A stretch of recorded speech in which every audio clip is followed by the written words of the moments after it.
This week we read Parashat Beshalach, which is probably best known for the parting of the Red Sea, which is actually not what I'm going to talk about tonight, but it's quite an interesting point. But this week I had an unusual amount of time in my car. At some point while I was driving, I was thinking about just random stuff. My brain went to what I was going to say this week. We're starting to mull over this week's Parashat. And I had a random late night driving in the car thought, which was, we know that the Israelites knew what they were fleeing from. They were fleeing from slavery. They were fleeing from bondage. They were fleeing from the Pharaoh. But they really did not know what they were fleeing to. They had heard promises from Moses and Aaron. They heard, which I guess were distilling the words of Hashem. But really, all they had was the mere promise of something better than slavery in Egypt. There's a lot of scholars over the years who have written about or thought about or articulated the idea that the Exodus or the wandering through the desert that sort of follows this point is a metaphor for, in many ways, our life.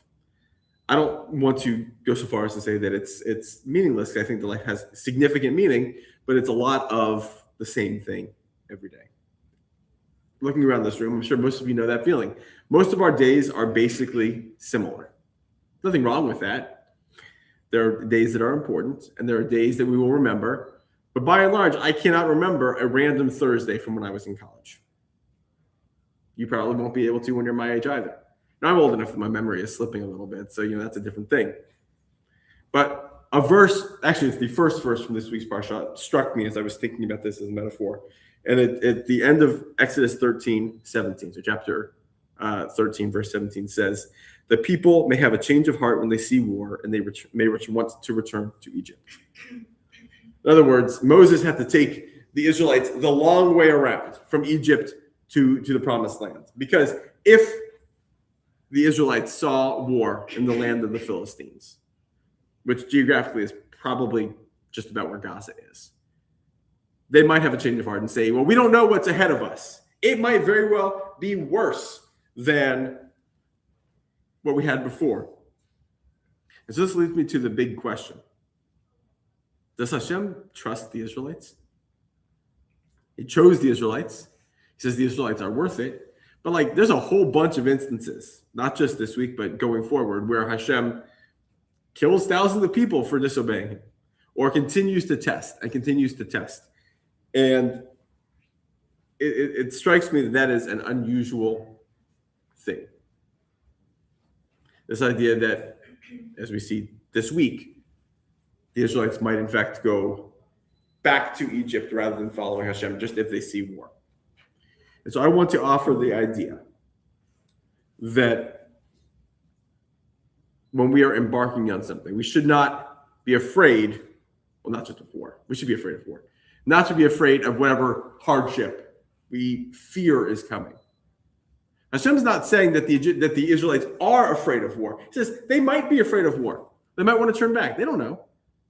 And so I think that there's this very clear idea that there is value in some hardship. Parents have an expression, I think it's the title of a book, called The Blessing of a Skinned Knee, which is the idea that you cannot protect your children at all times from every possible injury or sickness or whatever else happens.